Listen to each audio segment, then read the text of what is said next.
The sixth season of All Stars was, in my opinion, the best All Star season. Its weakest points are better than some seasons' good moments, and honestly, you'll hear me praise this season in the future. I think we all had low expectations for the season, and maybe it won't age well, but for now, yeah. Other than the first and the 11th episode, it's good fun. But we're not here for that today.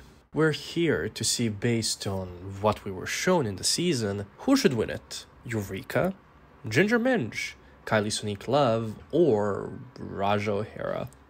If you're new to this channel, let me explain how we're going to do this.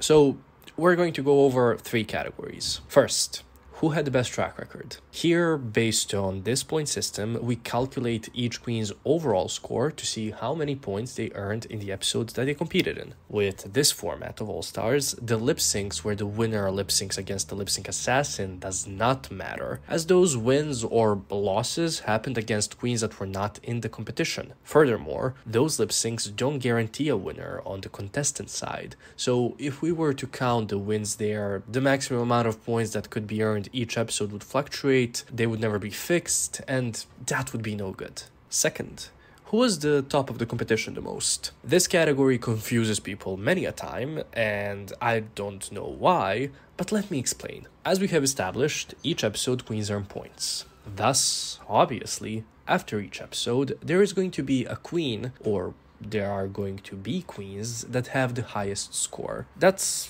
all we're looking at.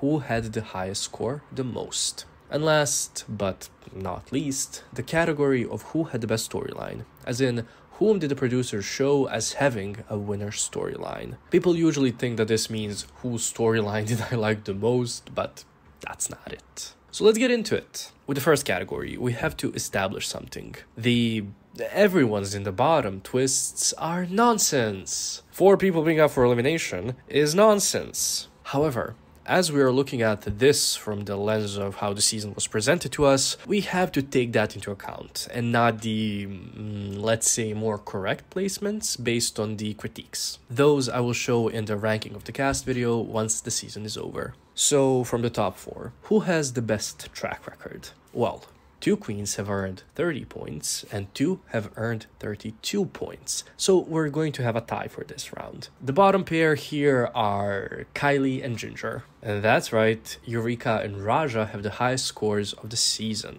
O'Haras are here to win, I guess. Now, I hear what some are probably already saying. Oh, Eureka can't win the season. She was already eliminated. I think that argument would work. It would be valid for literally any queen but Eureka. We know how much the production loves her.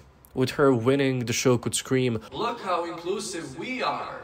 and get brownie points from Twitter. However, let's also remember what happened on season 10. The show saw how much the audience did not want Eureka to win, so they kept Aquaria after she stumbled in her semi-final lip sync against Eureka, allegedly. So for now, let's say that we have a tie for the first category between Eureka.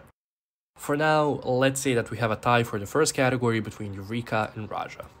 The second category of who was at the top of the competition the most brings us 6 queens. Starting off with the queens that were top of the competition in only 1 episode, we have, in order, Yara Sofia in episode 1, Pandora Box in episode 6, and Ginger Minj in episode 8. I'm actually surprised that Ginger wasn't as dominant on this season as she was on season 7. Remember, in that season, she had the longest streak of having the highest score, or at least of having one of the highest scores. And now, she had the best score only once, and at that, she shared it with another queen. The queen that had the highest score in 2 episodes is the last eliminated, legend Trinity K. Bonet, who was at the top of the competition in episodes 6 and 7. Yeah, not surprising. Trinity did well, but her bottom 2 placement in the first episode worsened her standing in the season. Every moment counts. The queen that was at the top of the competition in 3 episodes is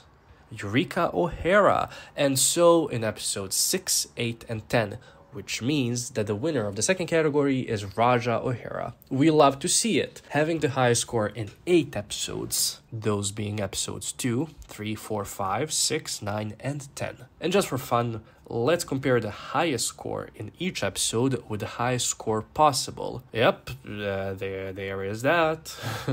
Let me just repeat myself. Raja O'Hara is the winner of the second category. The last category of the best storyline is best decided if we go over each of the Queen's storylines. Even though Kylie and Ginger at this point, based on what we've been shown on the season, shouldn't be able to win it. But then again, it's Drag Race, they can crown whoever they want, and somebody will always try to excuse it based on non-competition or non-show related factors. So just overall, the story for this season was redemption. So many queens got redemption either for their drag, for their personalities, for their performing skills, for themselves, that it really felt like a second chance this season. And for that reason, let's see how each of their redemptions went. Firstly, Eureka. So I think the main thing Eureka had to redeem was her character, and I think she did a good job at it. This is of course partially due to the editors and the story producers that chose not to show her as much, but even the heavy favoritism that she received on season 10 was turned down to a minimum here. She did not win a single challenge up until the last episode, and she didn't have as much screen time, so all of the other queens' personalities were able to be shown off. Of course, the storyline she got was not without its faults. Her main claim to the crown was that the show needs someone like her to win, and that she wants to win something finally, which neither of those two are valid reasons to say that you deserve to win. Just ask Raja O'Hara, she knows what's up.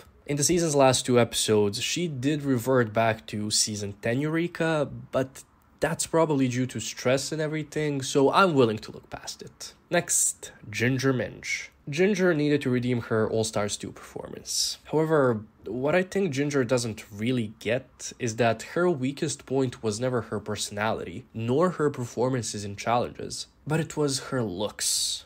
And throughout the season, she kept getting minimal negative criticism on the said looks. So I don't think she got it fully. Listen, I love Ginger, and at the beginning of the season, I wanted her to get that crown. I think she deserves it, but not after seeing her on this season. She didn't struggle really, none of her up for elimination placements made sense, and while she is very charismatic, at times she came off as too rehearsed or too repetitive. Now these things are not bad, they're just not the most interesting to watch on a TV show for a winner. You know, Kylie redeemed anything and everything she could. Her lowest point on her original season was her snatch game. She came in and almost won it this season. She showed that a queen that's a little more quiet and reserved can go all the way and be great TV. Unfortunately, she didn't have a winning storyline, and her only win in the season came after very obvious hand-holding by the production. Her redemption was more of a personal one, if that makes sense. And then that whole redemption and energy was clearly shared on camera that we could see her growth.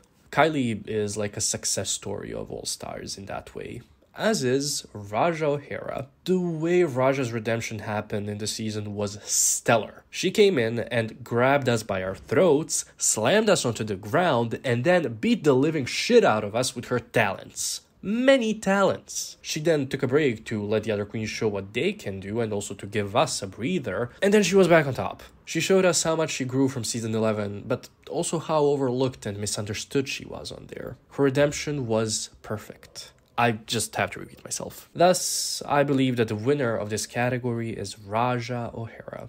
So, who should win this season of All Stars? I mean, it should be Raja O'Hara. Let's see. She did the best, she dominated the most, she had the best story. On the outside, the children can boast that a white queen did not win, completely undermining everything that Raja did on the season, thinking that they're fighting for equality or something. So, you know, everybody's satisfied. Oh yeah, and I must say, with the bullshit placements and all, Raja is the first non-white queen to have the best track record on All Stars. I don't know yet how the non-bullshit placements would fully work. I still haven't worked out the ones in the last episode. I have to thoroughly rewatch the critiques. So Ginger might have a better score than Raja, but yeah, for now, Raja is the best. Raja's number one. Raja O'Hara should win Drag Race All-Star 6. And that's it.